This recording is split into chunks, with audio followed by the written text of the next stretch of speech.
আগামীকালকে এখান থেকে গিয়েছিলাম আমরা যে ভাঙ্গার মুখামুখি, কিন্তু কালকে এই জায়গাটা অনেক শুকনো ছিল, কিন্তু আজকে একদিনে বৃষ্টির পানিতে এই জায়গাটা প্রচুর পরিমাণ পানি বৃদ্ধি পাচ্ছে। হুম, যদি এভাবে যদি পানি বৃদ্ধি পায় তাহলে কিন্তু আবারও বন্যা হতে পারে সে বুড়িয়া গ্রামের ভিতর দিয়ে।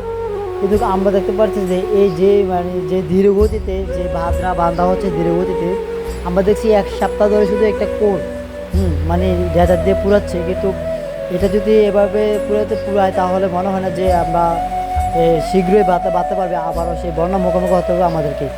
কারণ যে পরিমাণ পানি বৃদ্ধি পাচ্ছে, একদিনের বৃষ্টির পানি যদি আমরা এতটুকু বৃদ্ধি পাই, তাহলে যদি এক সপ্তাহ বৃষ্টি পড়ে বা 2 দিন বৃষ্টি পড়ে তাহলে কিরম। আর ওই দিক দিয়ে আপনার চলতি গাঙ্গের পানি কিন্তু আস্তে আস্তে বৃদ্ধি পাচ্ছে। ওই চলতি গাঙ্গের পানি বৃদ্ধি পেয়ে যদি আমাদের মরাগাং হয়ে কিন্তু প্রবেশ করতেছে আমাদের সেই মরাগাঙ্গের পানি কিন্তু প্রবেশ করতেছে আমাদের গ্রামের ভিতরে। যে ভাত ভাঙা হয়েছিল এই ভাত ভাঙার মুখে দিয়ে কিন্তু পানি আস্তে আস্তে আমাদের গ্রামের ভিতরে ঢুকছে। দেখেন কি পরিমাণ পানি বৃদ্ধি পেয়েছে।